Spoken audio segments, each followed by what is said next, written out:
Hello, Farkama Az here. So today I'm coming with a review on Punta. This is an offering by Salvatore Ferragamo, the Tuscan Soul line.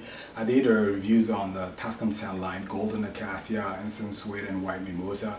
I'll leave the links down below so you can check them out if you want. So compared to the Tuscan Sand line, the Tuscan Sun line comes in a full black leather casing. This one is a white full leather casing. Same presentation, Tuscan Soul here, Punta, Salvatore Ferragamo, and then the fragrance just sits in the pedestal. This is wood, cap is also wood. I actually prefer the presentation of the Tuscan Soul line because of the wood finish. On the Tuscan Sun line, the cap is actually plastic with some faux wood grain texture there. So yeah, I do prefer this presentation. So what do I get out of Punta? So pretty much at the top, what you're gonna get is a blast of the smoothest citrus and vetiver combo in the opening. I don't think I've smelled anything that involves citrus and vetiver that was made this smooth. I was just really intrigued by this. And then within 5 minutes, you have an oily aspect that comes in with a little bit of saltiness that is coming from the note that I have listed as olive 3. So now, it's easy to make the association once you know the note breakdown. You can definitely see what they mean, like what they were trying to accomplish when they were trying to replicate like an olive 3 smell. And then you do get it here. And then in the dry down, pretty much what you're gonna get is a wood base. Cedar is noted, but I don't get a typical cedar note. I get an abstract woody note. I think the cedar here is overshadowed by that oily aspect, a little bit salty, and then those smooth citrus and vetiver in the opening that they managed to keep throughout the wearing of the fragrance. Is just beautiful. So even the dry down, you're still gonna get those smooth citrus and vetiver combo, and that oily aspect and saltiness coming from that olive note there. It's just beautiful. So that's pretty much it. It's a simple composition, few notes, but it is just beautiful. Now, another comparison to give you an idea of what it smells like. The first time I sprayed this, it immediately reminded me of something that I smelled before from the Acqua di Gio line.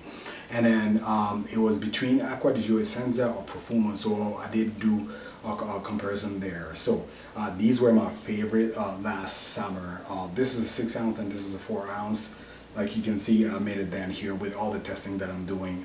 This is a lot to go through. Same thing here. I don't know if you can see it, but definitely a lot. But then it was the closest to Essenza. Now let me explain to you what Essenza does on my skin. So pretty much what I get out of Essenza, the opening, I'm getting a sea salt core, a little bit of woody base, and sharp citruses. And in the dry down, I get a salty woody base. I do get a lot of salt in the dry down, plus that woody base. Now imagine that. So you take Essenza, you smooth out the rough citrus, sharp citrus edges, and then you get a smooth citrus core. Then you add a little bit of oily aspect to it, and then you keep that saltiness that is also found in Acqua di Gio Essenza, and then you get Punta Ala. So for me, it's pretty much a step up of Acqua di Gio Essenza. Smoother, mass appealing, but a little bit twist that they brought to the fragrance by adding that abstract olive note there. Just beautiful. So I would say occasions, this can be casual, office. I wouldn't see this as a daytime, yeah, like I said, casual, office, daytime scent. Age range, anybody can wear this. This is definitely unisex. For seasons, I would say summer. So for performance, this I got between 6 and 7 hours. Projection was like for the first 2 hours, it was moderate, and then it became close to the skin after that. Sillage was moderate as well. If I was going to rate this, I would easily give this an 8 out of 10. This is beautiful. It is intriguing. I remember my reaction when I first smelled this, the opening, how smooth it was. I was just intrigued by it. And then actually this is one of the few fragrances that I had a good reaction out of my girlfriend. Usually she would not say anything, or she would ask me what I wear. But this time she said, "Oh my God, this smells good. What is it?" So I ended up telling her what it was, and it's like, oh, it reminds me of all these fragrances that I smell at the mall or whatever, but then there's something intriguing about it. And then I think this is the olive note, the abstract olive note that they try to create here that just makes it a little bit more special. So will I recommend this? If you've tried Essenza and you love it, for the price point, I wouldn't think that it's gonna be a step up for you to get this. The amount of joy that you're gonna gain additionally by getting this, I don't think it's gonna be worth it. If you're happy with Essenza, yeah, you don't need this.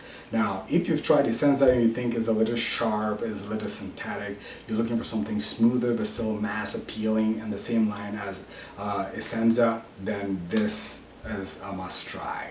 Now, I'm saying a must try, or maybe a buy if you can get it under $100. For the $190 that they have listed on the website, though they added something special, the olive note note there, I don't think it warrants like an extra $90 over Essenza or anything like that. So I would say if you can find it under $100 around there, is well worth buying.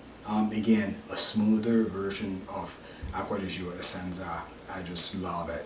Again, if you've tried anything from the Tuscan Soul line, please let me know which one is your favorite. If you tried this one, let me know what is your take on it. Again, thank you for watching. Please comment, rate, and subscribe, and take care. Bye.